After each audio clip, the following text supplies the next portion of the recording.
Harvey. I'm honored to welcome you to the 2025 Carbondale Neighborhood Alliance Meeting. Thank you all for being here. It's great to see you all here today, and whether in person here at the library or on Zoom, we appreciate everybody's participation. It's a testament to the dedication and commitment of our community in making Carbondale a safer, more resilient place to live. We appreciate that. This year's meeting focuses on a topic of utmost importance, emergency management planning, amongst other things that will be shared this morning. And as we navigate an ever-changing world, preparedness and collaboration are key to ensuring the safety and well-being of all Carbondale residents. The discussion today will provide valuable insights into disaster preparedness at the city and county levels, while also shedding light on how neighborhoods are addressing current challenges, upcoming changes within the city, and future events organized by our community partners. The Neighborhood Alliance Meeting is an initiative led by the Neighborhood Action Group, bringing together residents, local organizations, and city representatives to explore ways to improve our neighborhoods. And your active engagement in these discussions strengthens the Carbondale community and empowers us all to work towards meaningful change. So I encourage each of you to take full advantage of this opportunity this morning, ask questions, share your thoughts, and connect with your fellow residents. Our collective efforts will help ensure a safer and more prepared Carbondale for all of us. So again, thank you for being here, and thanks for your continued commitment to the Carbondale community. Next, I'd like to introduce our newly appointed Acting Chief of Police, Tony Williams.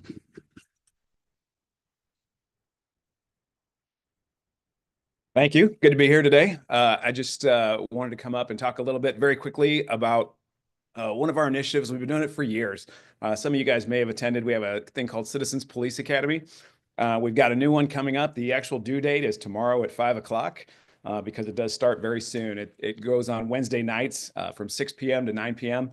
It's about 6 weeks, and that is an opportunity for citizens to come out and get exposure to our police officers, to learn what exactly each one does.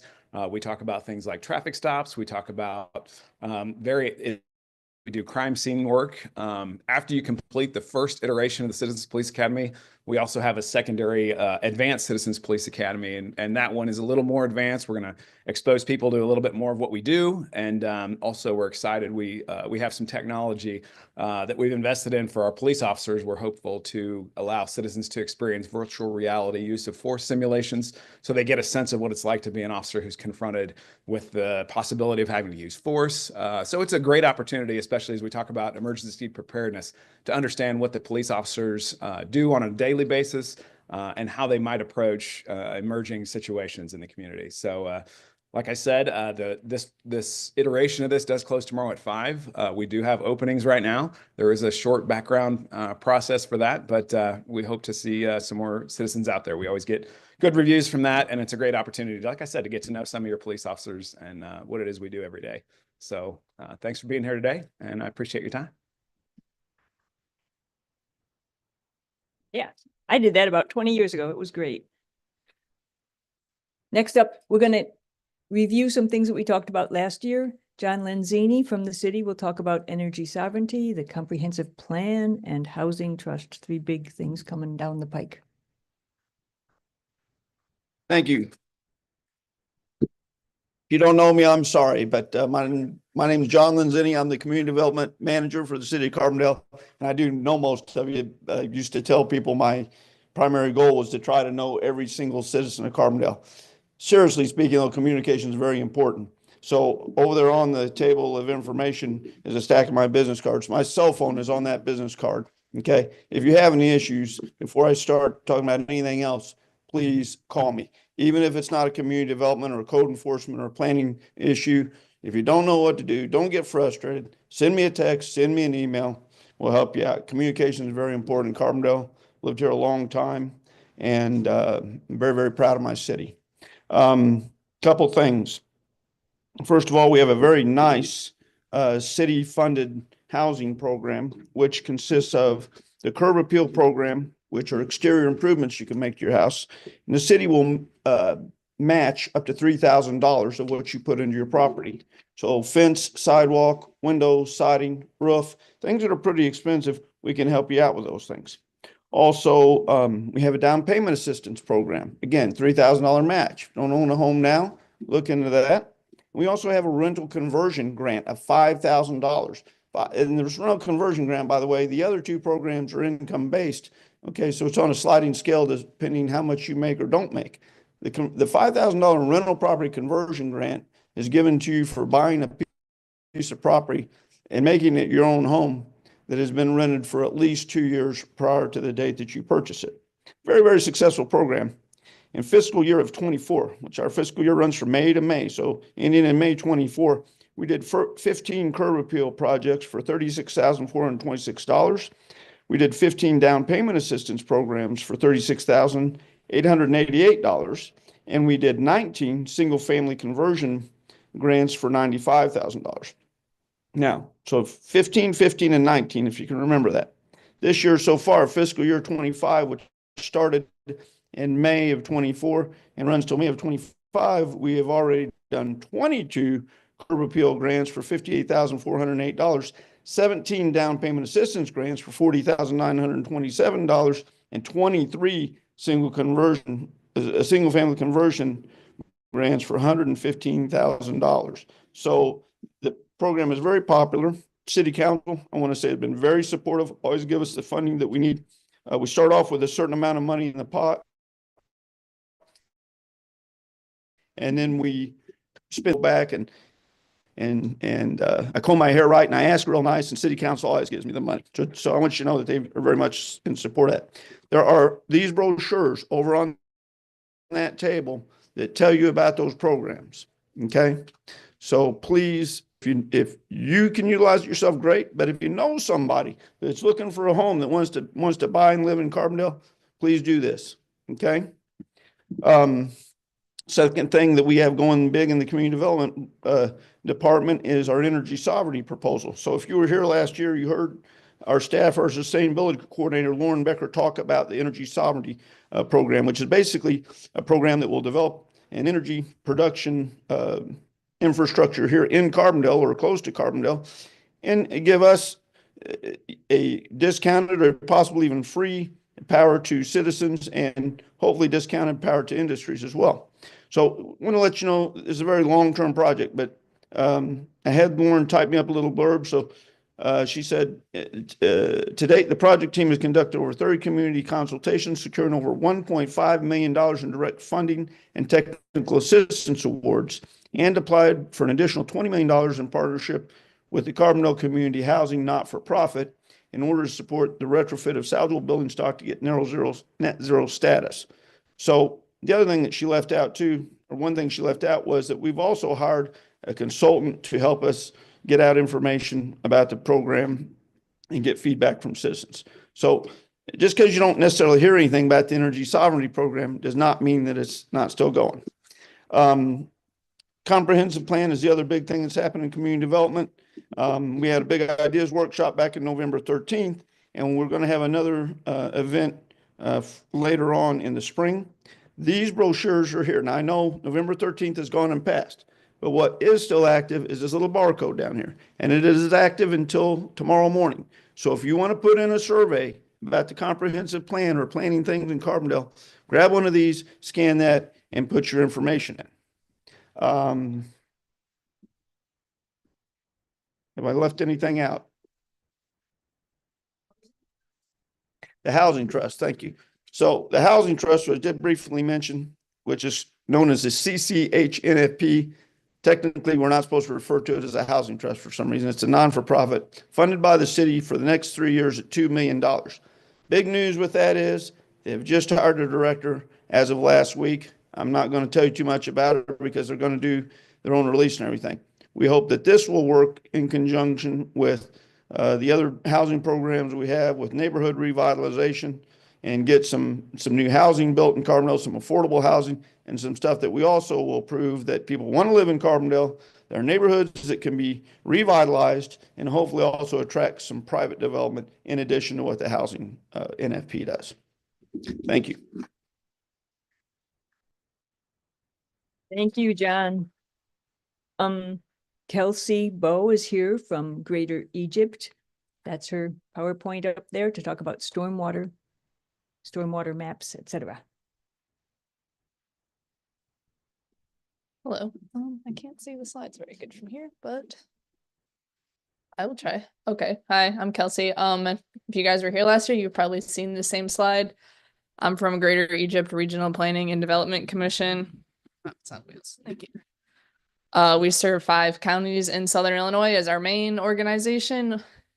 Jackson being one of our main counties. We also have a greater 10-county water quality planning district. And we used to do the volunteer lake monitoring program for 15 counties in Southern Illinois. That has been suspended during COVID and has not come back yet, but it may in the future.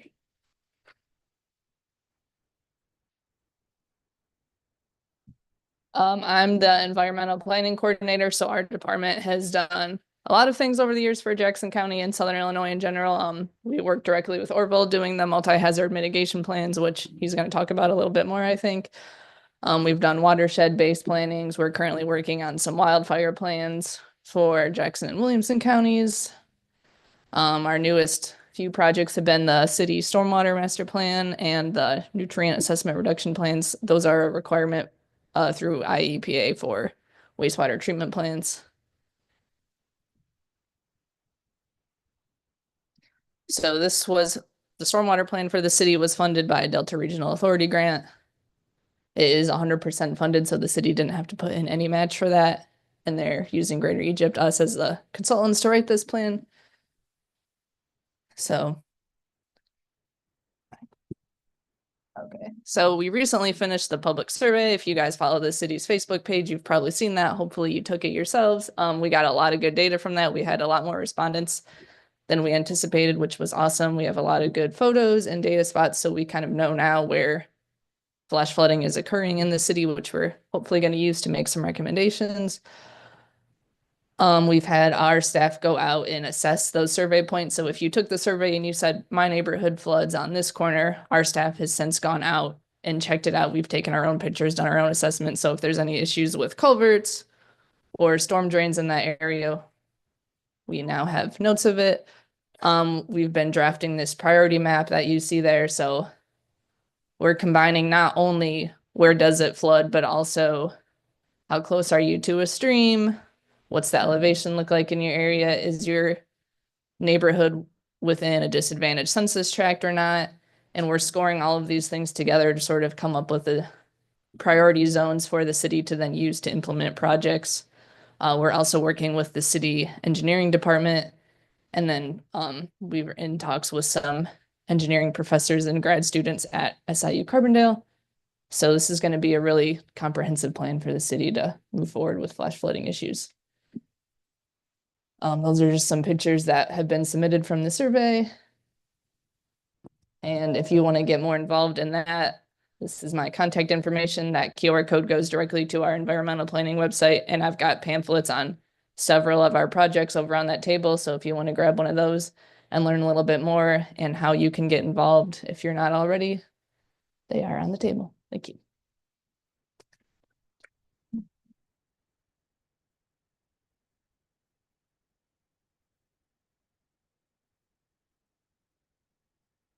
Sorry, that put her off the screen for the people at home. Is that okay? All right, now, how many of you have driven through water that you probably shouldn't have driven through? So while we're thinking about that, Carrie Eldridge is here. She's from COAD, stands for Southern Illinois Communities Active in Disaster. Welcome, Carrie. Good morning. So I am from University of Illinois. And let me tell you a little bit about my background. I come from a health department. I worked there 19 years and I got the COVID clinics together and implemented them. So after that, I was like, I'm out of here. So I carried my EP experience over to University of Illinois and I started a COAD, which is like Sarah said. It stands for Community Organizations Active in Disaster. So we are disaster recovery, and we have the county EMAs are involved in this, as well as Salvation Army, Ameren, all the organizations needed in case something happens during a disaster. I am an underachiever, so I didn't bring any cards or pamphlets. My email is on the sign-in sheet. So I'm hoping that if minutes are sent out, that you get my email that way. You're more than welcome to be a part of the COAD. You can contact me. We have meetings once a month for the executive board.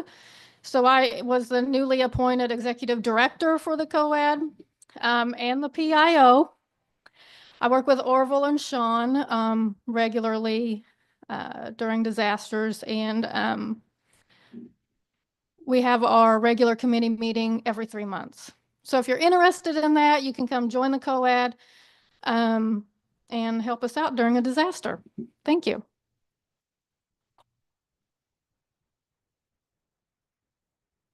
That was fast.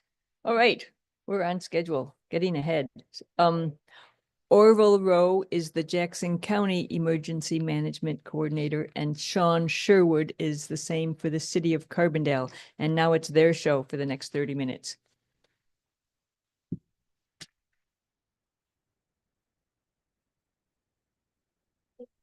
Right here, so you have a minute.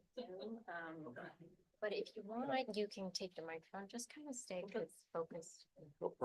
So that you can see the thing. Do you want a microphone? Otherwise, they won't be able to hear you on Zoom. He's gonna do the. Okay. Okay. Yeah, here we can do this back if you want. to just kind of stand up here. Yeah. This will be perfect. If I'm off, they'll just point, hey, this way. If you need me to move. Okay, I will. Good morning, everybody. My name is Orville Rao. I'm the Coordinator Emergency Manager with Jackson County Emergency Management Agency.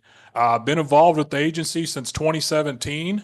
Since then, we had several incidents that we've dealt with, and we keep learning. We've had COVID. We've had the 2019 flooding down in western Jackson County, the longest duration flooding. 18, we had the presidential visit. 17, we had that little thing called the eclipse. We all remember the first time around. 24, again, we had the second time around. So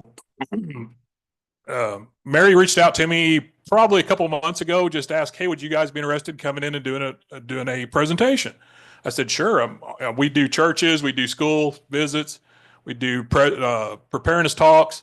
So she said, well, what have you done in Carbondale as far as the last few years, as far as planning, training, exercise? And I went through this whole list and brought up, we did our hazmat training. So we did a whole HCEP deal. We did the workshop, we did the tabletop, we did the functional and the full scale. Finished out in 22, we did the full scale right there in front of the new police station safety center here in Carbondale. Since then, we've did a full scale, the whole HCEP process at Murfreesboro High School. We did the workshop, tabletop, functional, full scale. We're just getting ready to do our next revolution now. We're going to be doing a tornado response on the southwest side of Carbondale, which is also going to involve part of SIU. So again, it'd be Carbondale, SIU, the county, all the jurisdictions. This time we're also going to get the COAD involved as far as the volunteers and everything. So this is probably going to be one of the largest responses that we're going to do in the last 7 or 8 years. So we're going to be a 2-year process. We're going through all the steps. We're going to make sure we hit all the scales. So what we've done, we brought a presentation in. We're going to start off basically how we come through the HCEP process. We're going to explain a little bit about that. We're going to go through what we did and then lessons learned.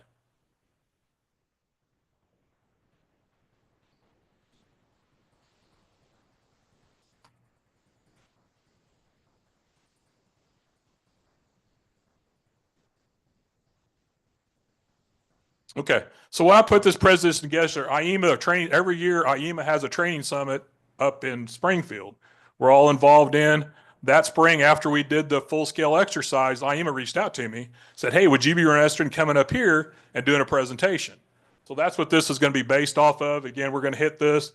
Me and Sean's going to kind of tag team it a little bit. If you got any questions, we'll cover them at the end. Sorry.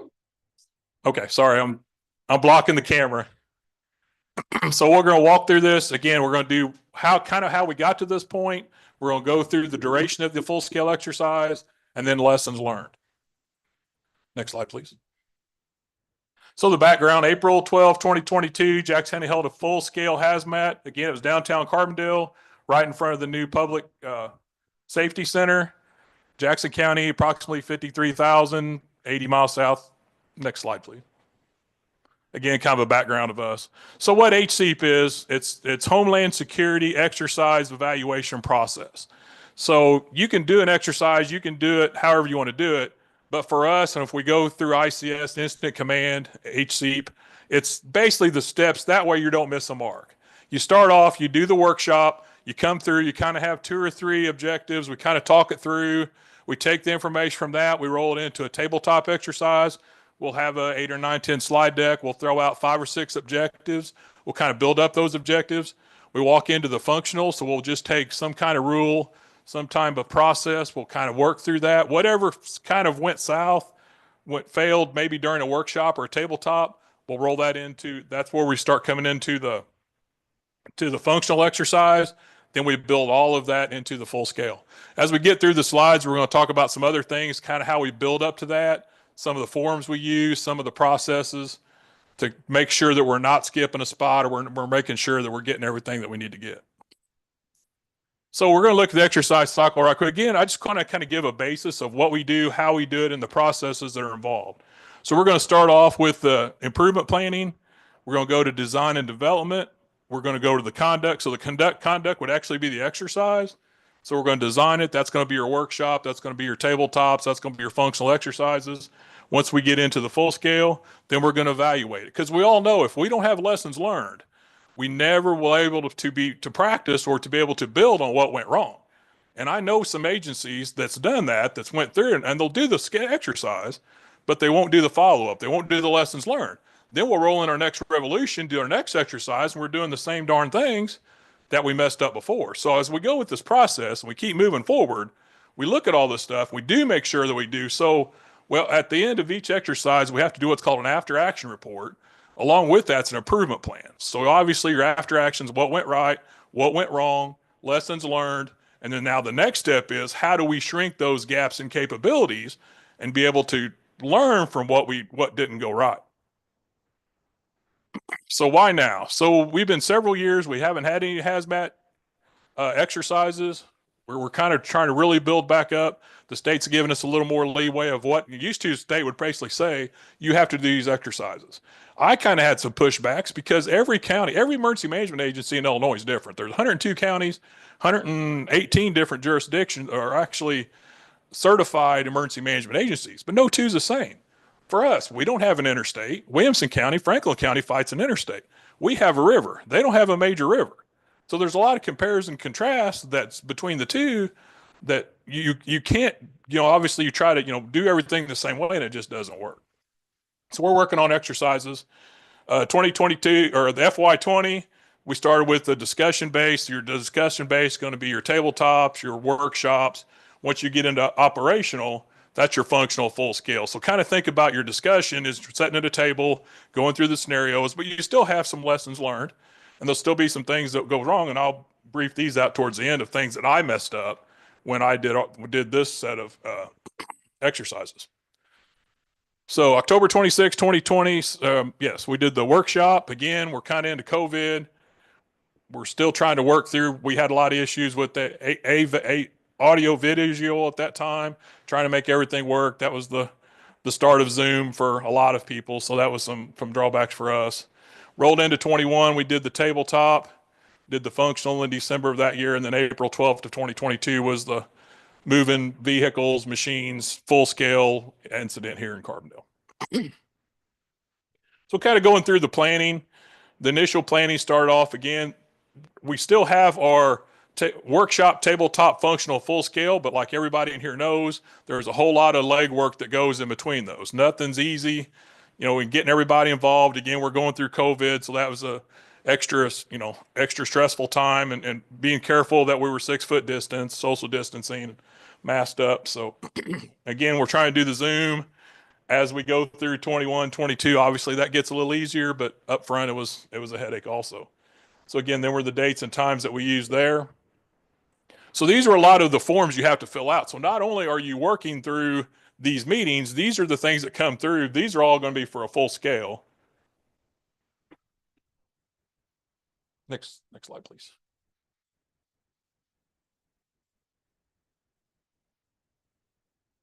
Oh, sorry. Just tell me.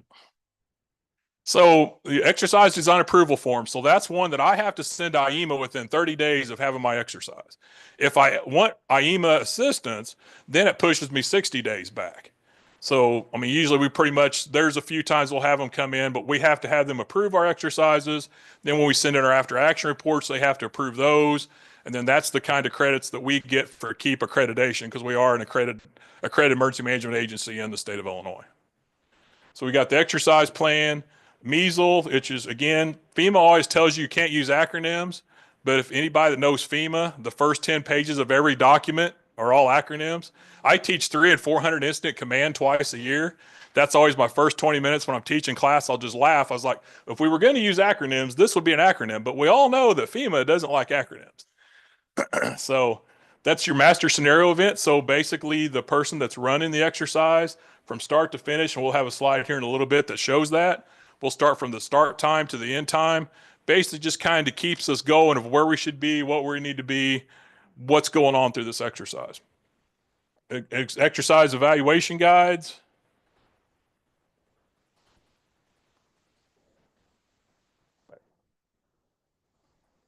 Okay.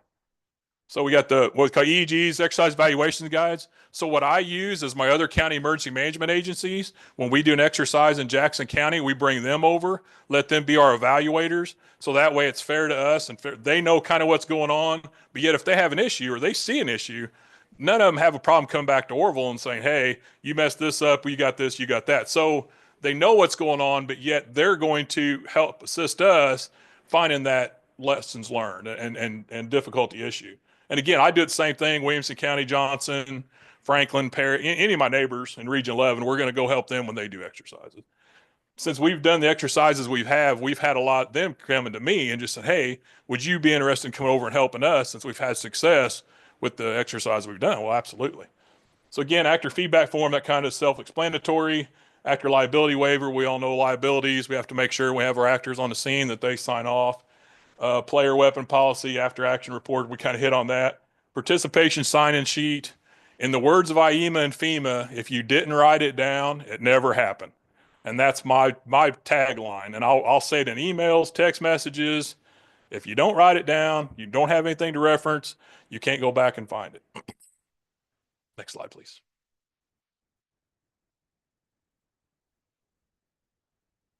So here's a location again. Everybody in this room, I'm sure, knows where the Public Safety Center is in Carbondale. We was right on the tracks. We basically just past it to the south. We mocked up a trailer that had smoke on it, had the incident, obviously went through dispatch, went through. So one of the other big things I wanted to hit on this piece was the ambulance service. So I asked each agency to send me their objectives, excuse me, for each exercise, because I'm not sure what they want to, I mean, I know what I want to get out of it from my agency, but part of the plan is when we reach out to City of Carbondale, City of Murfreesboro, wherever we're doing our exercise, I want those agencies and Sean and everybody to get bang for their buck, because I'm not doing this just to support Jackson County EMA. My task is coordinator of the county. I coordinate with every agency. I work very well with every agency, but when we put all this time and effort in, I want to make sure you're getting what you want out of these. So in this exercise, and Mark's going to appreciate this, that I reached out to the ambulance service and asked him, hey, give me 5 objectives that you want out of this. Well, about a week or two went by. He emails me back, calls me. He's like, hey, he said, you want me to do this, but I'm kind of doing your job. So we had another conversation, and I was like, well, no, I said, I don't know what you want to exercise. I know what I want to get out of it. I can probably write something up that's going to work for you. So what we ended up doing was my write-up would have been, hey, tones drop, dispatch, ambulance comes, picks up the people, takes them to MHC, Memorial Hospital of Carbondale. What he wanted was to make sure that the supervisors, when they got on scene, and we're going to show some of these slides of where they triage and all this, basically work through that. He's like, hey, we pick up people and take them to hospital all day long. That's not going to help us. We need to exercise these things. So when I looked, actually, I said call, but we was face to face and we had this conversation. And he looks at me and has this aha moment. He's like, oh, so maybe I wasn't doing your job. So, and we get along really well. It was just, every time I give a presentation, I bring it up because Mark just cringes. But that's how we learn. And that's, he wasn't doing my job, but I wasn't, again, trying to do his job. That's why I asked for those objectives. So that way, when we get all through this, if there's a lessons learned or something they can take away from this, then they get that. Next slide, please. So this is kind of small, but just basically the background, I'll read it off really quick. Carbondale's 25,000 residents. Southern University campus covers 18 square miles. The city has a large regional. So again, I was doing this presentation for up in Springfield. So I just want to kind of give them a lay of the land and the background of where we were. Major Amtrak train north and south. Again, if we have to shut the tracks down, it's not just only affecting freight, it's going to affect everything along with the residents of town. It was 9:05 Tuesday, April 12, 22. The temperature was 75 degrees. Again, this was all mocked up. Light westerly wind, which makes a difference for hazmat. People were on the strip. City of Carbondale had coordinated a midday music festival on the stage. That way we made sure we had more people downtown for this incident. 4-engine freight train northbound, pulling 31 cars, hauling everything from fiberboard to hazardous material, had entered Carbondale, coming through speed. Basically, it flips over. We have starts leaking out the debris. So again, just kind of hitting on everybody. This is just not a county emergency management. It's just not City Carbondale Fire, City of Carbondale Police. These were all the agencies in just this exercise that we had involved. Weather Service, SIU was involved, and that was another thing. This was one of the first exercises we've had where Carbondale bought in, SIU bought in. We had the hospitals buy in. I mean, everybody really was pulling the rope in the same direction. And we've had that now for the last 2 other exercises that we've done. So I'm proud of the fact that we're buying people in. We're getting that. They understand why we need to do this. I mean, we need to learn on a blue sky day. The day you meet Sean or the day I meet somebody else is not the day when all heck's going apart. We need to have those relationships and those conversations and all these planning, training, exercise happens on blue sky days. It should never happen on a black sky day, or we're already way behind on the ball. So again, we just have some pictures here of the fire departments. This is the way they set up coming towards the tracks. Next slide. Again, we just kind of put these in there, just kind of giving you a feel of what it looked like that day. It was just starting to lightly rain because that's what we said, being in April. More times than not, it's going to rain. But again, disasters don't happen on sunshine and 85-degree days. So we have to practice and train for all kinds of. So here's the one I was wanting to hit. So we've got red, blue, and green, and black. We'll have 4 different tarps. So obviously green would be walking wounded.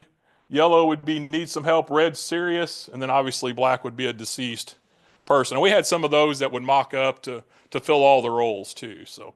But that's where Mark wanted to bring the supervisors in, make sure they were triaging everybody, make sure they were in the right spots. And then by that color code, then we could ship them to MHC or Moore Hospital, Carbondale, or wherever hospital we need to ship them to make sure that they're getting to where they need to get. Again, walking wounded may not be quite as critical as each color frame. So next slide, please. Okay, here's a picture of the measles. Again, I'm sorry, it's kind of small. But we're going to go down, and this is, we show up, we have the planning meeting for that day. This is everything that happens the day of the full-scale exercise. We have actor meeting, we have our evaluators meetings, every meeting that goes down, again, kind of making sure we're hitting every check mark. And there's a couple in here we missed, and it was on this guy right here, because I just had so many things going on at the end of the day. I'm like, oh, we missed that. One of them was our code red. We got code red mass notification in Jackson County.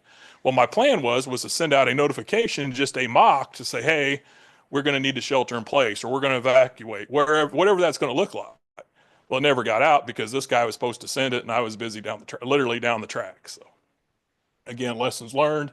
I got to have other people involved to be able to make that notification. And as we all know, we try to do so many things on our own. And when you're a one-man operation, it makes it tough. So next slide, please. So through IEMA and through our lessons learned, we have core capabilities. So we used to always have 32 core capabilities. Now we're down to 16. What I wanted to show was between the workshop, tabletop, functional, and full-scale exercise, we did every one of these 16 core capabilities, was able to exercise them, was able to do a after action report, and an improvement plan on every one of them. Communications is always number one. If I ever look at an after action report and somebody has communications and there's not a lessons learned, they're fudging it, because it doesn't matter if it's me talking to somebody else, it's a text message. I could get an email from Sean and I may read it completely different than the next person beside me, just because of the way of the wording or way, that may not have been what he said. That's what I interpreted. So again, we have a communication breakdown. Then we've got computers. Then we've got, two-way radios. We've got, text messaging, a whole host. So to believe that when you have a full-scale exercise and everything goes slick, especially on a communication side, somebody's just checking a box. So again, I just kind of wanted to hit of what all our core capabilities were, what we hit. And again, we hit these all 16 every time we do a revolution of exercises. Next slide, please. So I'm sorry, that was the ones we hit. These are the ones we hit actually in the full scale. So again, access control. Anybody has any questions about these? If you just click FEMA or Google FEMA or put it up in a search engine and just put core capabilities, it will show it'll give you all 32. It gives you what the definitions are, and they're all going to fall under one of 5 categories. And it's going to be prevention, protection, mitigation, recovery, or response. So that's basically our 5 keys of emergency management. That's the areas that we work in, and different, and using the core capabilities to make sure we get those objectives met. So I'm just going to throw out these are the objectives that we built for the full scale. Within 15 minutes of notification from dispatch of the zone establishment, Carbondale Police will have boundaries in place and access control points hit awesomely. Within 60 minutes of notice from Carbondale Dispatch, Mavis 45 is on the scene. I think that ended up hitting like 45 minutes. So every one of these fell way within what we were looking for. Within 2 hours of the hazmat spill was contained. Further spread will be halted. Again, this is a mock setup, but there was an issue with a wrench that you guys didn't have the proper wrench. So had this been a real world event, there was I don't remember what it was now with Ryan, but it was a certain size wrench or something that wouldn't have fit. So a lessons learned from this was we know we had that. So now we have the real world event. We've got the wrench. And actually, I know there was a lot more training come through from, what's the United or Union Pacific? Canadian National. Well, Union Pacific runs this way in the county. So Canadian National come down and they did, I think it was 2 days worth of training with CFD after that. So again, these are the things on a blue sky day that, people's like, oh, we're just doing this, but there's so much more things that's learned through this. So interagency communication. Again, these were just the objectives that we hit, and every one of them fell. So one of them wasn't way out in the red, way out in left field. So it was worth doing. So these were meetings, again, how we got to it, the full scale, and then these are meetings that happen after. So right after we call a hot wars, everything's still fresh. We've got our exercise evaluators. We sit down in a room, of course. Buddy of mine always says, I want 3 roses and 3 thorns. 3 things of what went right, 3 things of what went wrong. Well, we all know coming up with what went wrong is always easier than coming up with it, because nobody wants to say, yeah, this worked good. Everybody's like, yeah, this didn't work worth a. So, it's always easier to find the thorns than it is the roses. But we hit 3 and 3, and then I start building that into our after action report and recovery plan. Again, just some more pictures of when they were mobbing up. Mavis was setting up their equipment. This was one of our actors that was laid out. Again, remember, I think it was around 70 degrees that day and a little bit of light rain there towards the end. So strengths, we had the ability to receive buy-in. I mentioned this already from all the other agencies. Carbondale Fire had a chemical scene completed knowledge. Again, this is when they come back in with Mavis. Carbondale Fire assumed instant command. That's something else. There's instant command structure. You've got 100, 200, 700, 800 classes. Those are all online, roughly 2.5 hours a piece. If that's something you're interested in, again, go to FEMA, set up a student ID number, look those up. And then if for something you really want to go deeper, then twice a year, spring and fall, we teach a 300 and 400 instant command. So again, it's for everybody. It's free. Just kind of, if this is something you're really interested in, just look into it. And if, like I said, and I'll have my cards over here, or anybody can Google me who I am, and I'll be more than happy to answer any questions this afternoon, later, or later in a time. So again, we had quick response. Carbondale Fire and Ambulance Service, a good sized group of responders. I'm able to access the scene quickly. Ambulance service shift. So that was, we was talking about the shift captain. That was the part of it where he was making sure of how everybody was triaged, how they got to the hospital, not just throwing people in an ambulance and taking them. Again, we just had some more. Nobody breached the perimeter. Mavis 45 around the scene well allotted time. Carbondale PIO was there. She did with the media. I come over and did a couple interviews with, I think it was the Southern and 3 and 6 at the time, maybe 12. And again, response to 45 hazmat team with CFD working together.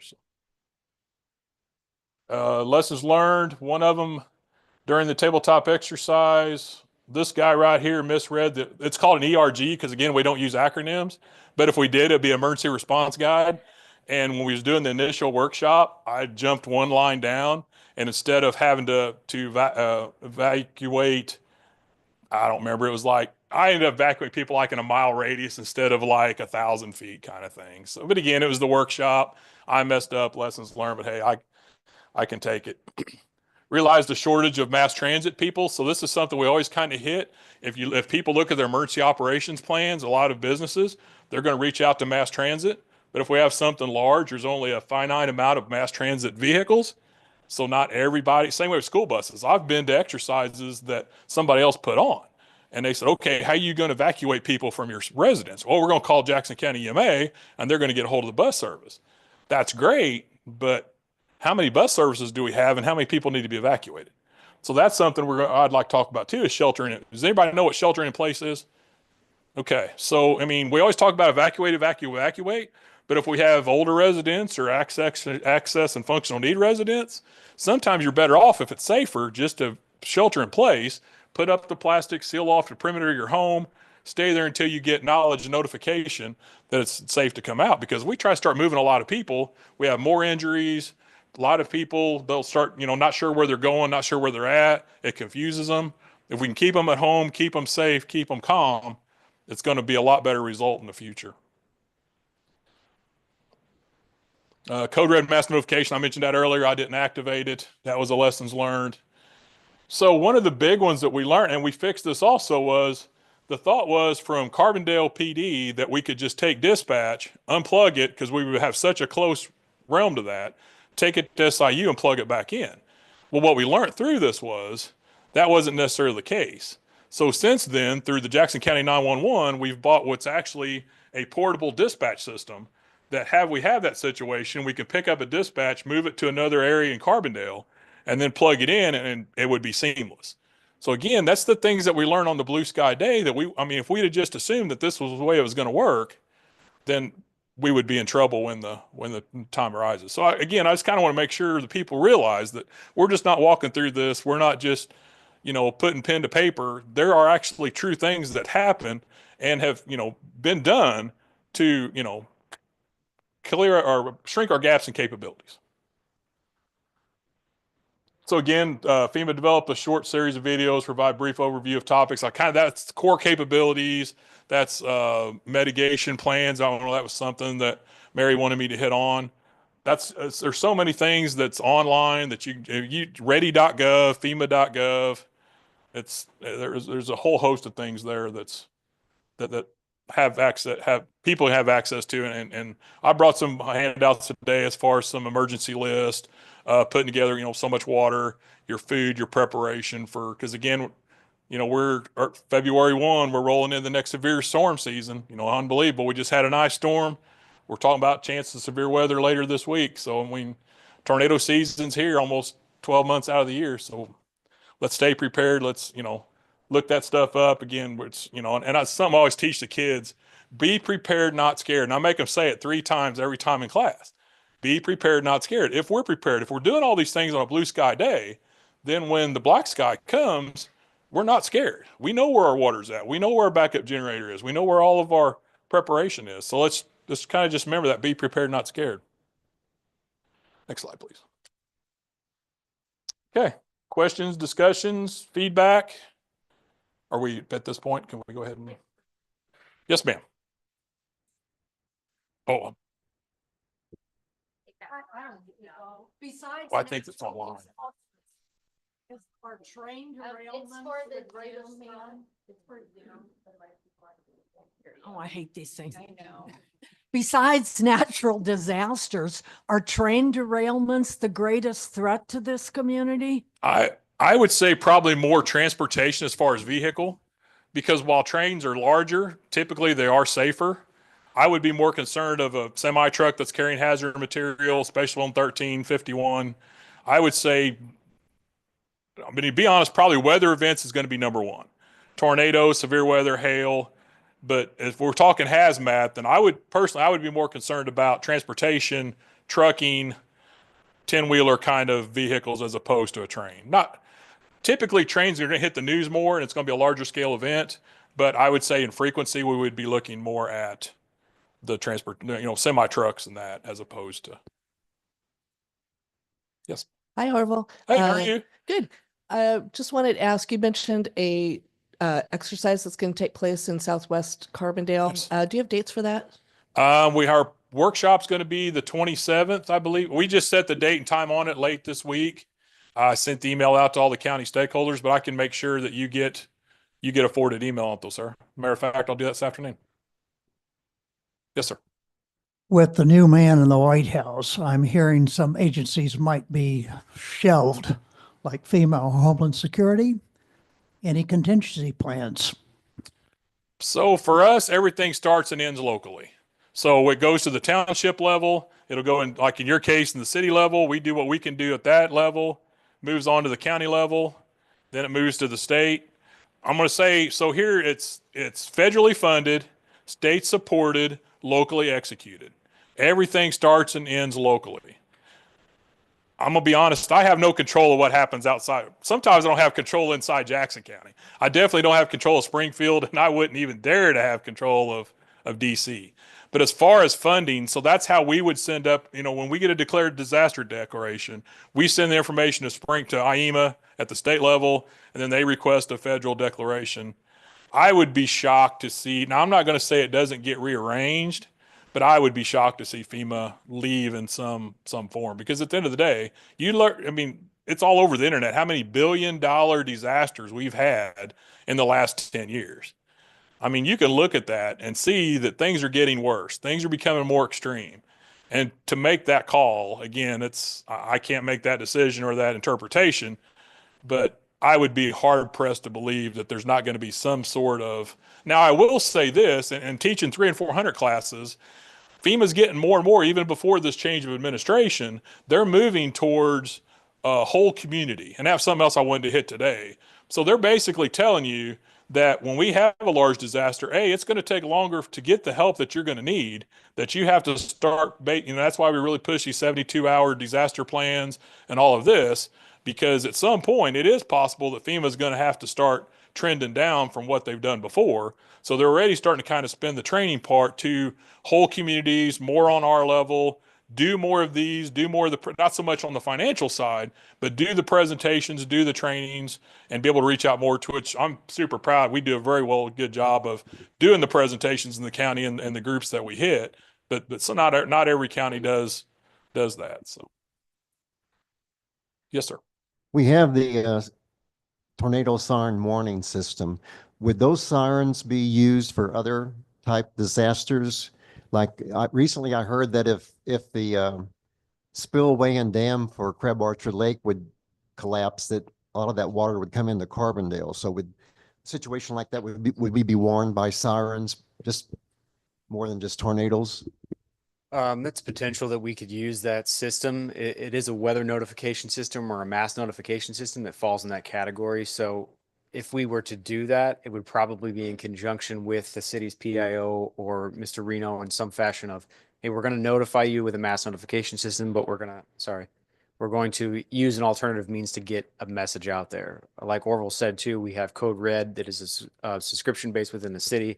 We can use that. The city has its own Civic Plus, where we can send out mass notification systems. Obviously, social media, the news, things like that would come through that. The two primary uses of the warning sirens are tornadoes and then attack sirens. Those are the two settings on them. But we can also use them as PA systems, essentially. is not something we practice because it would be very alarming to most people. You'd be looking around, "Ugh." But we would discuss that. We have plans that we can figure out what the best use for that scenario is. Like you said, that study has been done about the dam breaking, and we're very aware of that. I just received an update the other day about the Crab Orchard changes in their system. So along with communications between Orville, we are in constant communication with IDNR, things like that. So we are aware of that system. I'm not saying it would happen that way, but it's possible that we would use that. But it would be in conjunction with lots of other pieces that we would notify you with as much specific information as we could give you. The information you have is accurate though, because a couple of years ago, we did sit down with the Corps, and if we lost Crab Orchard, while that's in Williamson County, it would have, I'm sorry.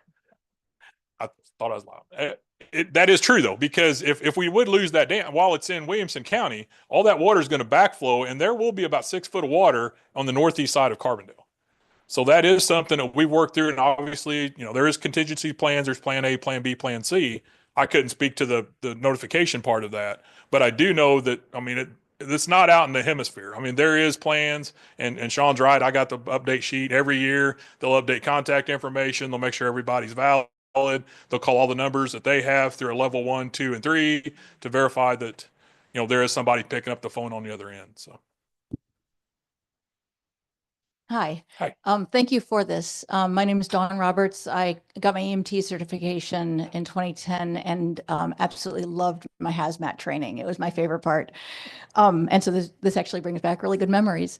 I've got a few multi-part question. I'm on the comprehensive plan committee, and one of the things we haven't discussed is emergency situations because we're more for sort of a longer term plan, but I think that it could be tied in. We just had a major ice storm that shut down the city and was a real it was a real disaster. And one of the things that I was wondering if how we can deal with situations like that, because I'm sure we'll have them again in the future, is when there's a mass power outage like we had, how do we contact people, and how do we get in touch with houses that don't have internet or perhaps cell phones or other ways of keeping contact? It seems to me that I wondered, you mentioned that the idea of having portable dispatch systems, and I heard from a number of people and saw in a lot of community forums that people had a hard time finding information from our non-emergency line. And so perhaps creating some kind of more comprehensive centralized dispatch information system for citizens to contact during times like that. And then two questions I had were, had you considered, or has the city considered having extra emergency shelters at either opening the city hall or utilizing the mall space or things like that that might be good as extra places to go when our shelters fill up or when people can't access our local shelters, which aren't huge. Thank you. So I'm going to kind of start at the starting, or you mentioned the dispatch. So in Jackson County, we have two primary service points. We have two secondary. So the one primary would be Jackson County Sheriff's Office. The other one is here at the city of Carbondale. And then SIU and the city of Murfreesboro is the secondaries. So what those backup boxes do is if something would happen at that facility, then they would be able to move. It wouldn't really be something for the residents or the citizens. It's going to help basically alleviate that problem to where when you call 911, that it's not, that you're going to get answered, I guess would be.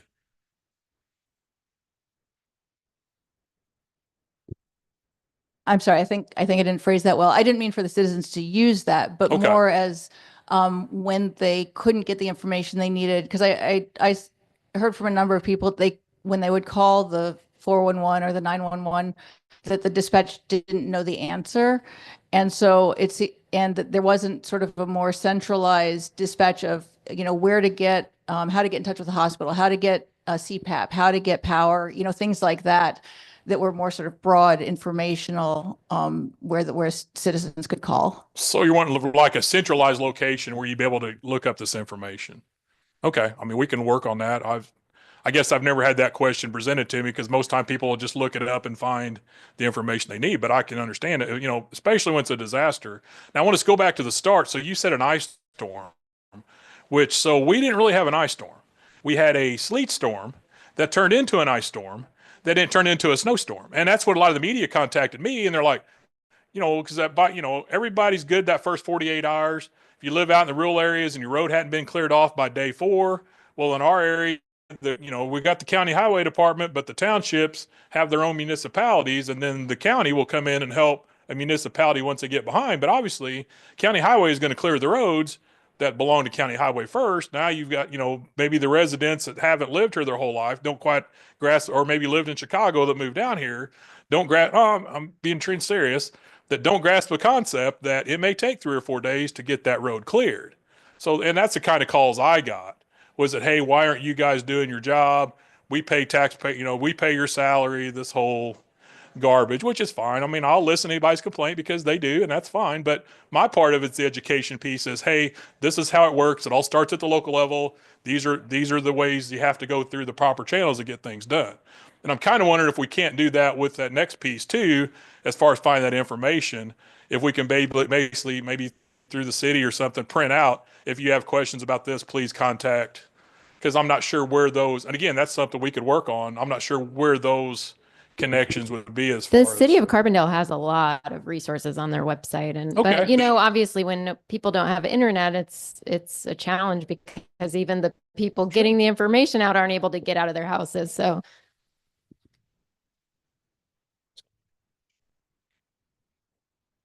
So I just want to add to this that when I worked the derecho, does everybody remember that, who was around here? Yeah, so we have major power outages, roadways were blocked. I was still at the health department, so luckily we had a generator. Hospitals have generators. I was also the public information officer, so you might have seen me on the media a lot. So what we would do is, because you don't want mass chaos. You don't want your phones to be buzzing off of the hook. So what we were trained to do is just to have press conferences at certain times at a certain location. Otherwise, everyone's going to be coming to the health department, the police station, the fire department. So a lot of times it's what's in your plans of emergency response. And I'll just add to that too, real quick. With the every month we get, or every week, I don't even remember, on my landline, I get that this is a test from the emergency. What are you doing? Because a lot of people don't have landlines anymore. What are you doing to get people to? Oh, I'm sorry. It's okay. I'll come back to you, Cindy. I just wanted to add too, with relation to the last storm, and all of these events. So Orville mentioned our partnership with the National Weather Service. So every week I have a meeting with the National Weather Service. Every Monday, we all do. We web chat with the National Weather Service. They brief us on the week. They give us a 2-week snapshot. Here's what we're seeing. So during events like that, we are in constant communication. There's updated information that is sent to me, which was then sent out to a group of city staff, Mr. Reno, myself, fire chief. We were in constant communication that whole event. So when we get information, we, through the city, through the PIO, through the social media, through the website, are trying to push out what we think is the most up-to-date current information. But like Carrie said, we're also not trying to induce panic. We're not trying to flood you with so much information that you can't remember what's the most current and what's not. So we do our best to manage the information, to put out what we need. You mentioned shelters. We were in talks constantly about what do we need to be planning for? Do we need to be worried about this? Can we get generators? Something that Orville kind of talked about when we're working top down is IEMA has now created a system within their website where we can go in and say, I need this help from this resource. And then we communicate with each other. Additionally, with the evolution of the COAD, we now have an internally local regional group where we can say, I can call Orville. Hey, does the county have this? I only have this limited resource of this. All right, I'm going to need more because I have misplaced residents. I'm going to need more because I have functional need assistance. And I can go to the COAD and then say locally, without going to Springfield, does Williamson County have any help? Does Union County have any help? Does all these, we can start working together through that. So we have options that are, like Orville said, from local to all the way up, where we work through that. We have contingency plans, and on those gray sky days, we start reaching out. Where the communication is well prior to any event that happens. Planning is well prior to any event that happens. So I just wanted to add that so you got some idea. Also, another piece of the weather on that, like I said, we went from a sleet storm to an ice storm to a snowstorm. Then we're sitting on 5 days of single digit weather. I mean, a lot of times we have an ice storm here. 48 hours, we're clearing off, main roads are clear. I mean, so to just say it's an ice storm, and that was the same thing I always told the media, and it was triple threat. I mean, we got hit with a triple threat. So it's a little different than, just your normal, hey, we get, a quarter-inch ice and we throw some salt down and we go on down the road.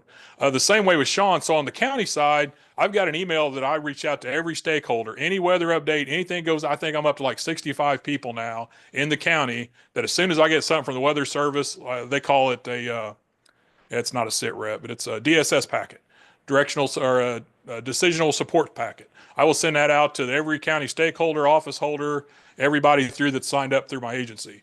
The other big thing that we have for the residents is Code Red. Now, you guys got Civic Plus in town, but you can also sign up for Code Red. And I believe this is what she was talking about. First Tuesday every month, I send out a test. It goes out to 26,000 people's landline phone numbers. And then you have to register for a cell phone, email, and I've got some flyers over there that actually you can text Jackson IL to 99111. And then you can set it up on your text message. You can set text message, you can set email, and it's like a weather radio. You can pick and choose. Now, the bad thing about Code Red, it doesn't do watches. It only does warnings. So severe thunderstorm warning, tornado warning, it will not do a watch. So that's the one caveat to that. Also, I really want to hit our county EMA Facebook page today. Everything from the weather service that Sean just said gets sent down. Yes, those flyers. Has all the information for us if anybody's interested that wants to sign up. But please, please look at our county EMA Facebook page. I blast stuff on there 4 or 5 times a day, sometimes 10 times a day if we're in a severe weather alert. All the alerts go out. And then I also, please use that as a informational point. I'm not going to put anything in there about what's going on with the neighbors. Nothing's going to go on there about what's going on down the street. But if you have a question, complaint, concern, or Joe, Bob, or Fred tells you something, please look at the county EMA website, Facebook page. We have a website also, but the Facebook page, that's where the most recent information is going to be. Or call my office, text me, email me, whatever. But the main reason, about once every year, I'll get somebody that starts doing some pushback on our Facebook page, and I just post on there. This is, it's a tool in the toolbox for us to use. There's plenty other avenues. If you've got gripes with society or government or whatever, please don't use our site for that, because this is how we get the information out to the residents, and we've really been gaining strong with that tool for us. And also, I mentioned the county, just Jackson County EMA.com. That's our website. Go on there. Have press releases, anything highway department, if we've got a road closure, if we've got anything in that realm, anything from Carbondale, anything that I get through me that's any kind of media, press release, post will go up on our county website. And then we've got links to the weather service. We've got links to, there's a half a dozen different FEMA.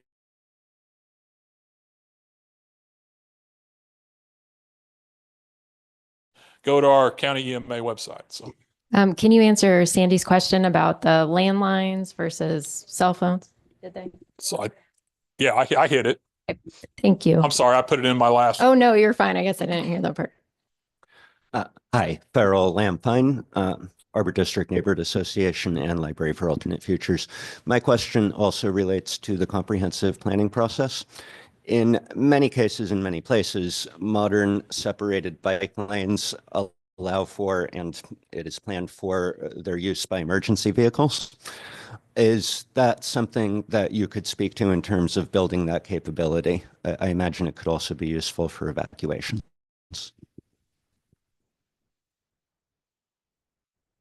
Well, let me understand. Your question is, can we currently or build up to using bike lanes for emergency vehicle traffic during a disaster? Is that what you're asking?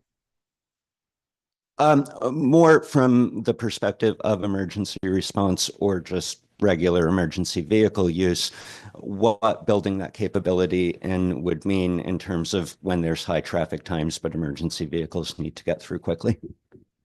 Well, Would that be part of the highway transportation plan? it would be, Like when they would build the road, that capability would have Right. to be built down. I'm sounding, you're wanting to extend the width of the bike lane, be able to accept a emergency response vehicle? There's multiple ways of doing it. Okay. and that would be a question that we would kind of have to go in conjunction with the Public Works Department, as well as, you know, the main thoroughways through the city of Carbondale, for instance, are two highways. Those fall under the state jurisdiction. So it would be in conjunction with them. Now, I know the city is currently and has been on for some time undergoing massive bike path expansion. You can see those if you look at coming into town, the new bike path is that we're not going to use that for any reason. It's unreasonable to think, especially in my realm of a fire incident. Our vehicles are too big. We're not going to do that. We have some different alternative vehicles. We have a brush truck. We have a side-by-side that can get us into those tight-knit areas. As far as standard emergency response, without sounding too obtuse, we go where we need to go. I'm sorry, but that's true. That's why we have big lights and sirens, right? We notify you, hey, we're coming. You should probably get out of the way. My truck's bigger than yours, kind of thing. So we are going. We have, and I'll add to that some not so funny stuff. But every year, our firefighters also go required annual driving test. They have to meet that requirement. Is absolutely. We just did it in November. We do it in conjunction with SIU. I set up a course made of cones, and they have to navigate this course with the biggest truck in our fleet, which is a 100-foot-7 ladder truck. And it is a score sheet. It's tested and is required by the state. So we know how to get our trucks into certain places. Police as well knows how to navigate their vehicles. They will get to where we need to get. And then we work hand in hand. If you look at the ice storm, we were in constant communication with the Public Works Department. Hey, these roads are in this condition, you know, specifically with the storm, with the ice storm in the event of the day of the 5th. I was in the EOC, had softly activated the EOC monitoring the weather, and ended up kind of putting a different hat on, because when the limbs started to fall and the power lines started to go, it kind of everything went haywire. We ended up running 30 fire calls in 5 hours, which we average about 4 to 5 calls a 24-hour shift. So things got really hectic. We were, although I had to kind of put a different hat on and go respond to fire calls, we were in communication with city staff, head of public works, Ameren. Everybody came together and started working. So when an incident like that occurs, we do what is necessary, but with a safety mindset always is our overall umbrella. We're always going to operate within our safety mindset, if that helps in any way. Okay, we have time for probably one, maybe two more questions. So I'm going to. Our beloved newly elected president on last week issued an executive order eliminating all federal funding for all agencies. Would that affect FEMA? We kind of touched on that a little bit earlier. As far as I understand, not to our local level operationally, no. Now, again, we're very fresh into this. We don't know what the landscape is going to turn into. But Orville mentioned and addressing this earlier, we operate at a local level. If we need to transition up, we do so. But we've got local resources and local people that we can reach out to within the county, within the region, that right now have not been affected by any of that.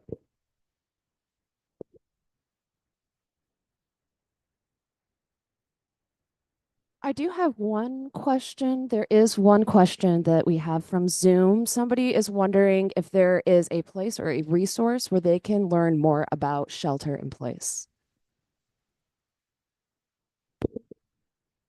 It's on the FEMA website. Thank you. Yeah, just go and Google it.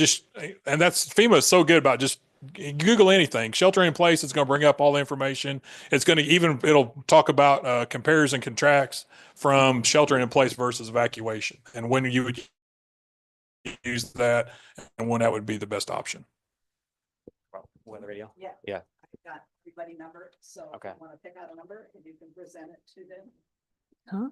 Oh, are we giving away already? Yeah, I, Yes. I don't need a weather radio. Okay. I was gonna bring it up at the very end. So for everybody that's here today that signed in, what we'll do, we donated a weather radio through Jackson County EMA.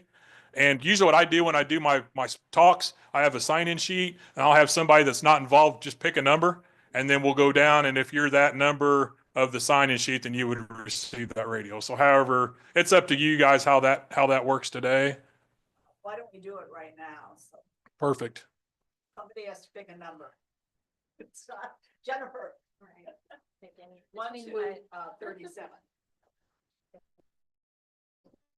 We have a random number generator. I can pull that up really quickly. Between what and what was it? One and 37. One moment.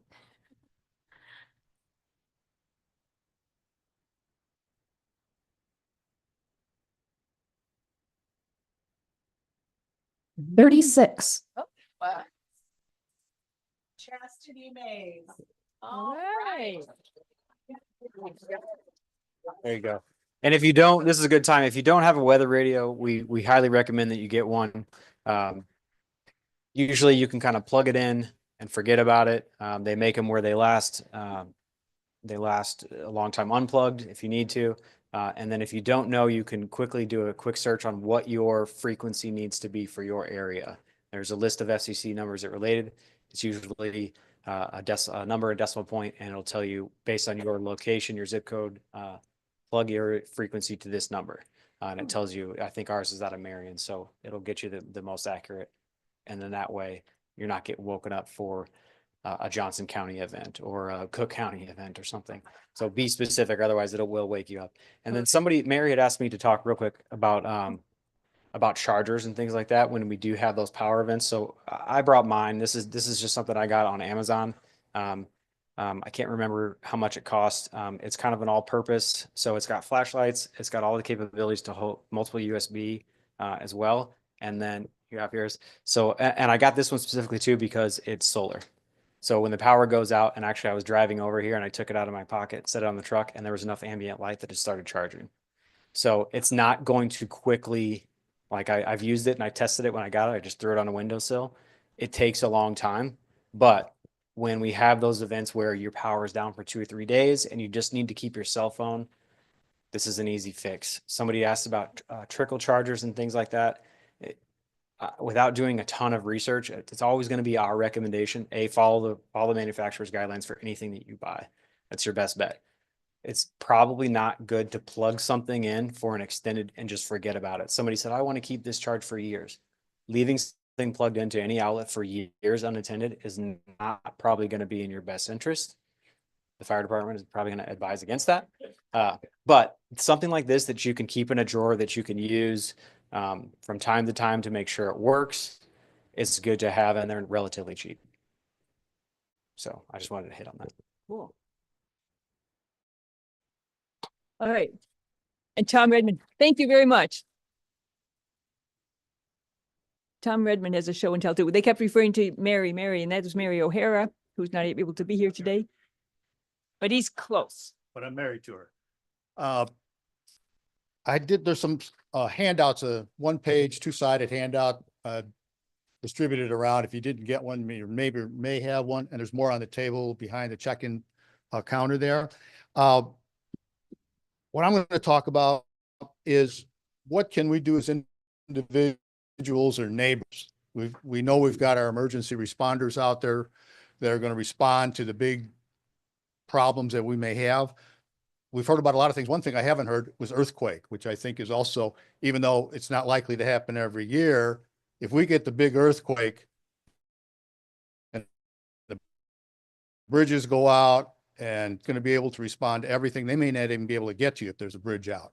So what can we do as individuals? There's a program I'm going to touch on briefly, and it's on this handout, called Map Your Neighborhood. And what it does is it sets up a system where we as individuals in our own home, and then are getting to know our neighbors, can hopefully address some of the early on problems and what they call the golden hour, which is this first hour after a disaster. And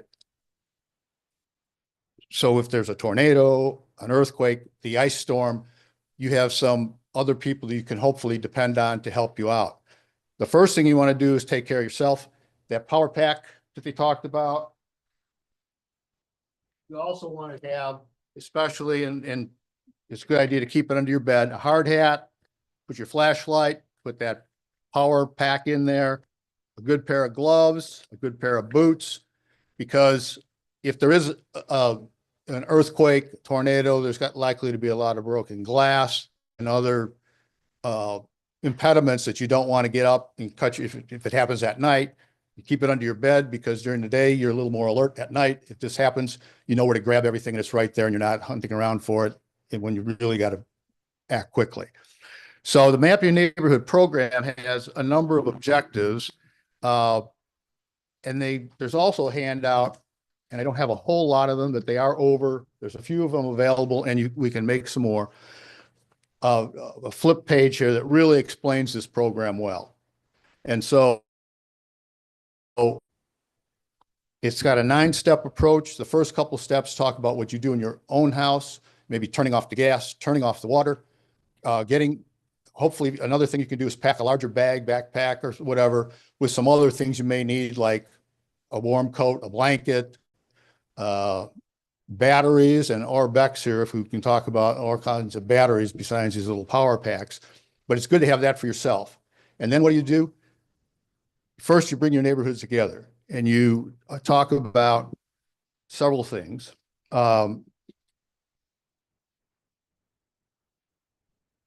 You want to get a relatively small area. So in our neighborhood on Parish Lane, we have a map.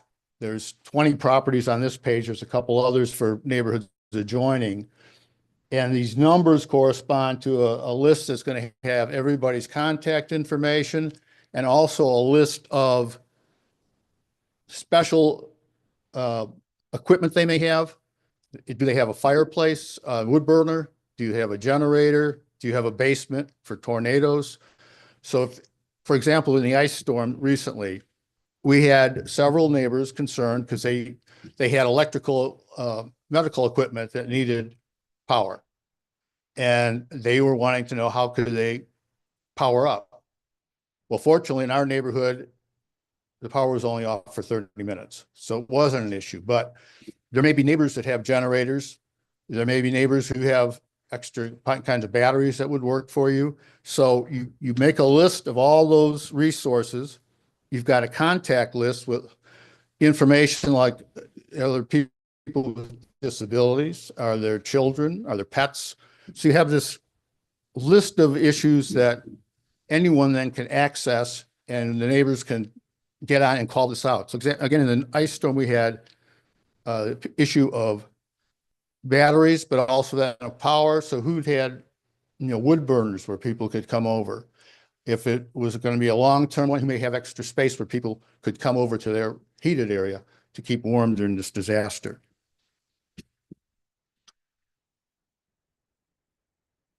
It also involves having a gathering spot. So in our neighborhood, the Unitarian Fellowship would be where people would go.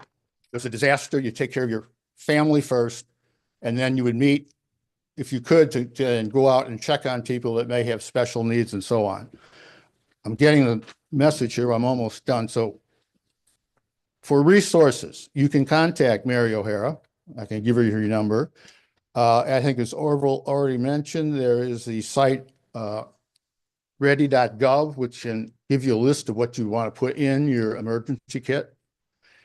And again, if you want assistance in setting up a program in your neighborhood, I know the Neighborhood Alliance through Mary can help with that. So if you have any questions, I'll stick around for later and then I'm done. Thank you. I'm gonna throw this. Huh?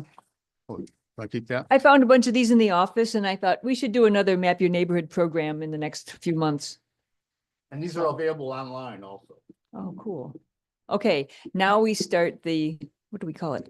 Rapid fire or local organizations who are going to talk. Jennifer, you're up first. Everybody gets 90 seconds, so please bear with them. They'll try to finish fast.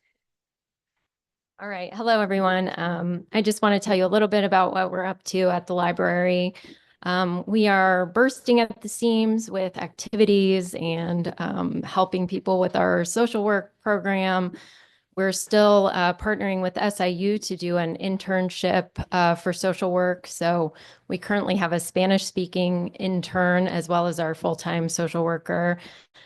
We partnered with the Sparrow Coalition to create these resource guides that probably a lot of your organizations are in or are using. I see them all over town, even at the hospital. So that's if there's anything that you all ever think should be added, or just please let us know, and we look at those every few months. Many programs going on. If you check near our door when you're exiting, you can see some of our flyers and bookmarks, but for all ages, there's just our librarians are doing an amazing job with programming. And we have recently updated our computer printing system. So now it is a self-service. You can send items from home, use your mobile phone, from within the library, and just come to the self-serve kiosk and pay for it and be on your way. You don't even have to talk to anybody unless you need help. So thank you all so much. FoodWorks sent a statement to be read. I'll read it. At FoodWorks, we envision a thriving community where everyone has access to fresh, healthy, locally grown food, and farmers are supported in building sustainable businesses. We serve as a bridge between farmers, consumers, and the broader community, creating connections that strengthen our regional food system. Highlights of what we do: 3 things. Farmer training. We're passionate about empowering the next generation of sustainable farmers. Our Farm Beginnings program provides aspiring farmers with hands-on mentorship and business planning tools, helping them succeed in a challenging industry. Food access. Through initiatives like the Mobile Farmers Market, Winter Farmers Market, and Healthy Food RX, we bring fresh local food to communities that need it most, including low-income families. We are also proud to support SNAP and Link Match programs to make healthy food affordable for everyone. And last, community engagement. From workshops to farm tours, we foster a deeper understanding of where our food comes from and why local agriculture matters. Events like our Winter Farmers Market bring people together to celebrate the season and support local farmers. We believe that local food is about more than just nutrition. It's about community, sustainability, and economic opportunity. If you'd like to learn more or support our work, please visit our website at fwsoil.org. Together we can grow a stronger, healthier Southern Illinois. Okay, next up is Dorsey Prosser for Green Earth.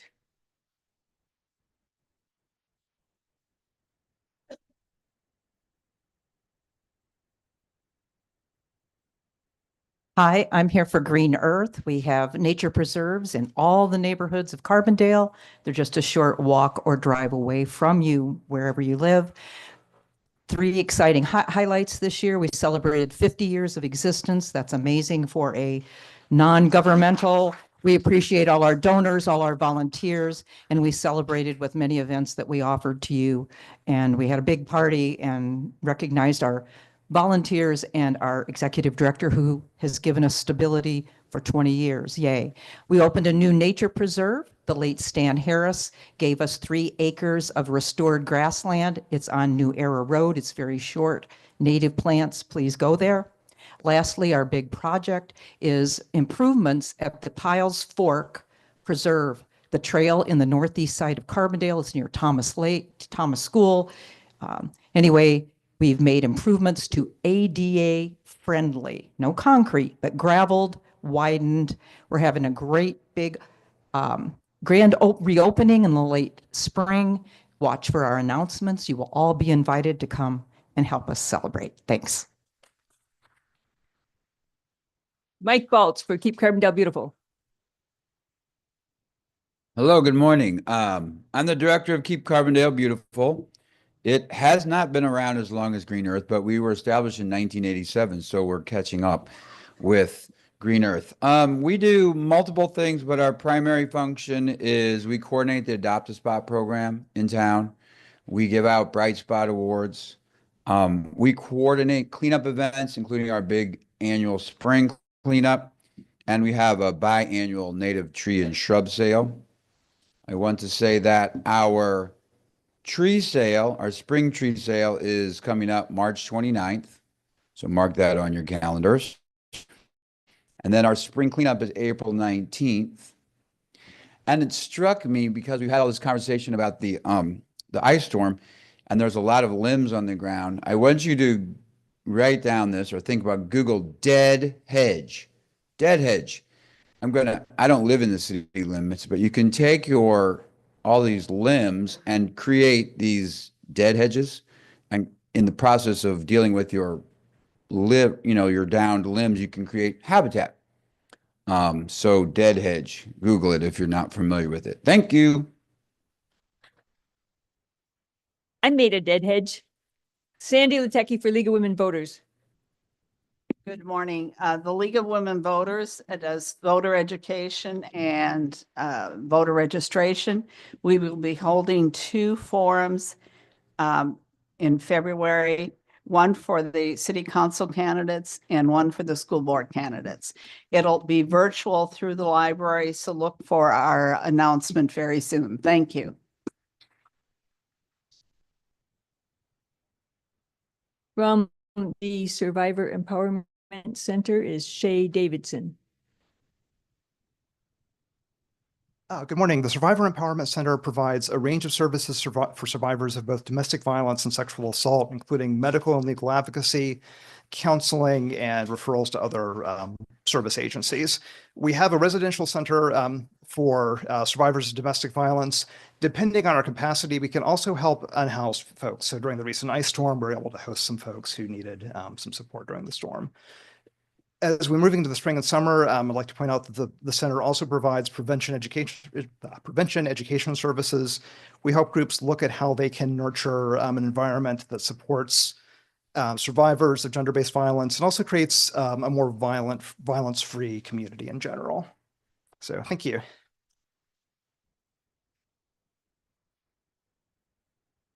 Is Claire here? Okay. You want to go ahead, wear both hats? Okay, I mean, at the same time? I can do it at the same time. Yep. Good night. 2 presentations. Hi, my name is Chastity Mays, and I'm co-administrator for the Little Resource Center Carbondale. Claire's not here because her son is sick, and so is she. So we are located at 801 East Walnut in Carbondale. We do emergency diapers, wipes, and formula.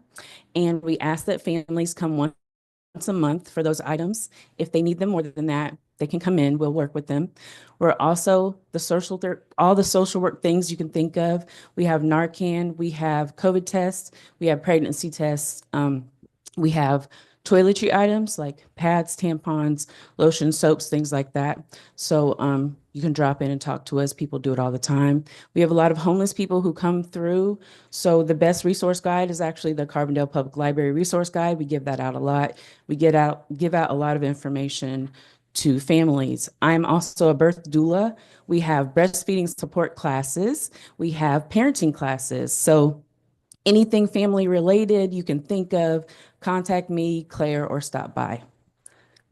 Also free sales. Let me tell you about free sales. We have a free sale once a month. All the donations we get during the month, we set out in the parking lot. Anybody can come get them. We get a lot of items, so make sure that you tell families who need them. We get a lot of good new stuff too, so just make sure you drop by. I have flyers if you need them. Come and get them from me. Our drop-in hours are Monday through Friday from 1 to 5.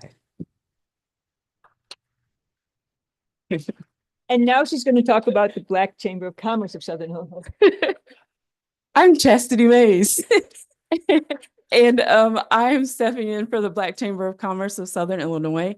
We are support for Black businesses. We do also support any business. So any information related to businesses you can think of.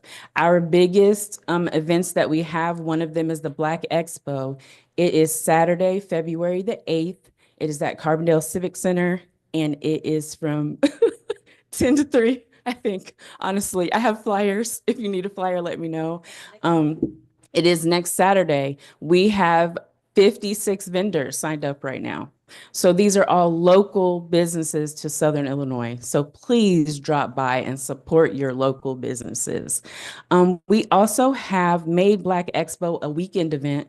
So on February 7th, we will have a symposium. Nathan Colombo's here. He'll be talking about social media.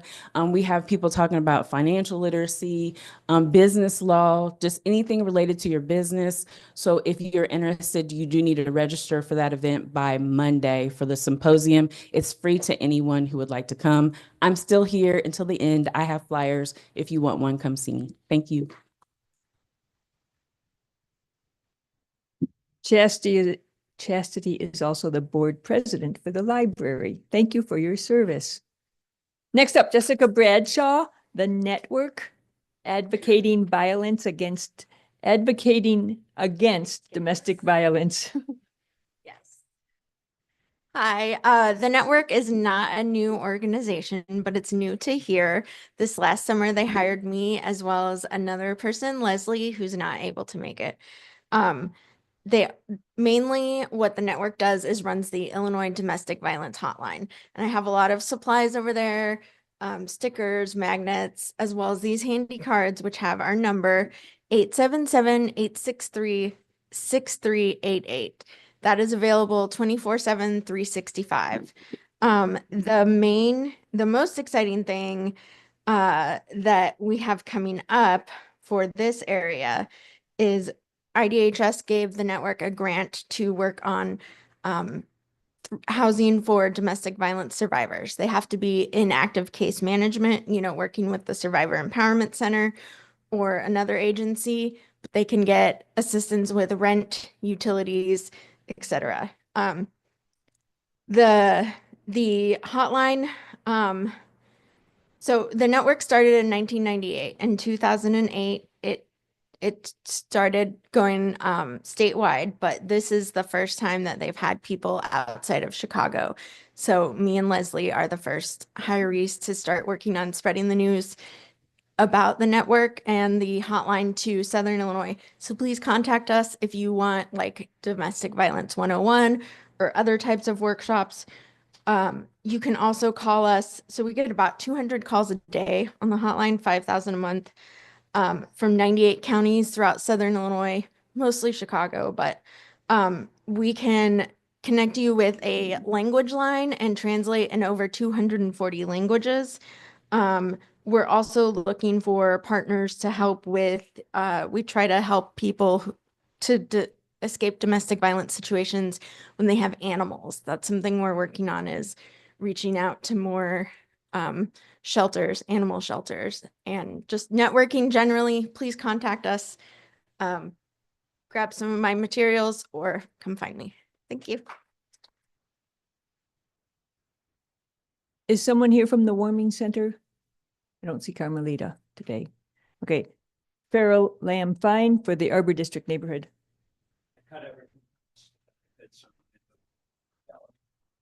You can play it back on slow later. Thank you to the organizers for putting on this very important event. This tradition of ours of civic groups working to coordinate our work, meeting to coordinate our work along with our combined ability to influence policy is a great strength that we will need to draw on and nurture in a new political era. As the federal government shifts its priorities, in some ways towards regions like ours, we need to learn new language and develop new strategy to advocate for our communities. The good news is that thanks to the knowledge and talent of people in this room, we are better positioned for this task than most places. If that sounds too optimistic, consider this. I am a gay person who came up during Reagan and Bush. The generation before me was literally wiped out, but most of my generation has survived, and that is because smart advocacy works regardless of who is in power. But we need to stay focused, not distracted by algorithms or news cycles, focused on not just bringing investment and development, but guiding how that is implemented by creating incentives for economic growth aligned with our values. And now I am going to give you ways to do just that. The Arbor District annual meeting is on February 22nd at 1 p.m. at Francis Xavier. We will be talking about the current revision of the city's comprehensive plan. Following the annual meeting, we will be organizing forums with candidates for city council. Both are things we like to invite anyone in the city to participate in, and we have a committee meeting right here at 1 p.m. at the library to plan details for that. Please stick around for it if you can. If you can't, see me right after this meeting if you still want to be involved, and we'll get you involved. We also want to see more neighborhoods organized the way the Northeast Side is doing right now, and other citizens groups. Our organization is available to help with that. Thank you.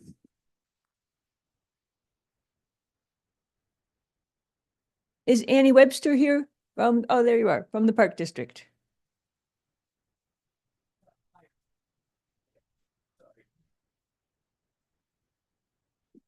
Good morning.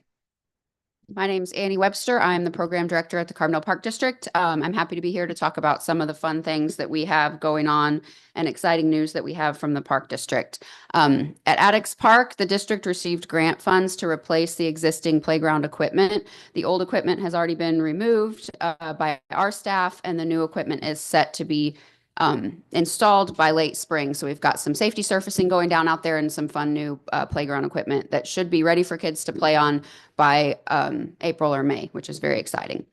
At the golf course, we just completed a large overflow project, which allows the pond that we use for rain retention to be able to work better for irrigation and allows us to use that water to water the course. At the Lakeland Center, where I work, we've got a fun new season of recreation programs that are just beginning.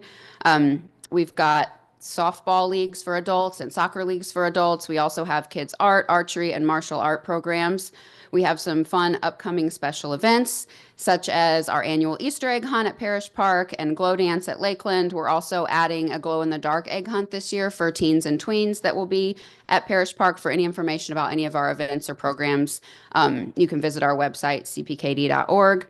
At Marbury Arboretum, we were awarded grant funds to resurface the parking lot and make improvements to the trail system.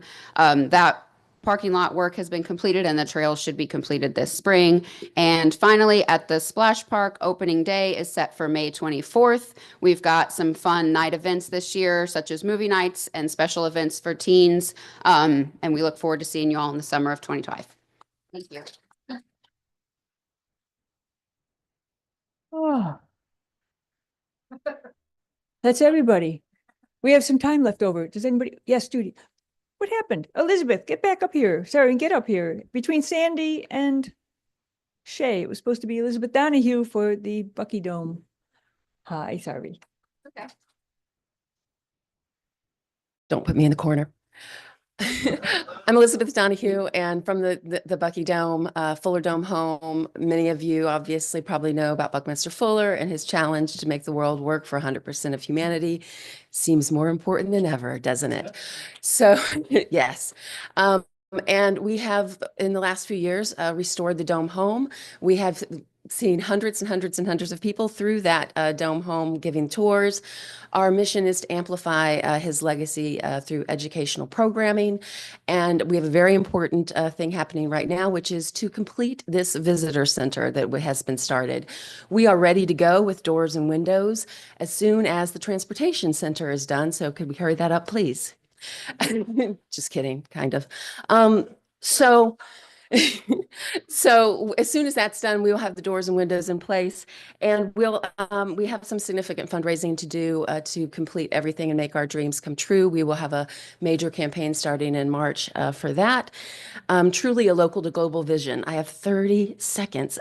We have an event coming up on the SIU campus called Buckminster Fuller and SIU.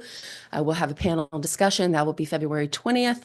And February 21st, the Illinois Junior Science Symposium will bring high school students from all over the state of Illinois, and they have made the whole thing about Buckminster Fuller this year.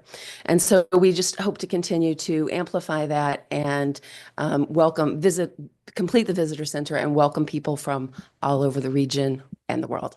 Thanks.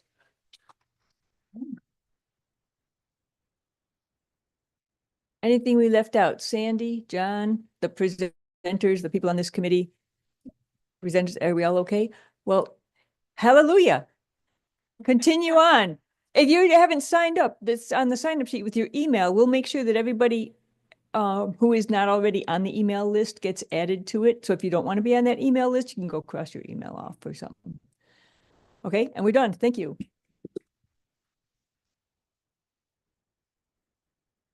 Thank you so much, everybody, for coming. I just wanted to let you know that if you do want some of those community resource guides for your organization, you can email us and we can print some out for you and you can pick them up. You can also find that guide on our website. Thank you so much for coming.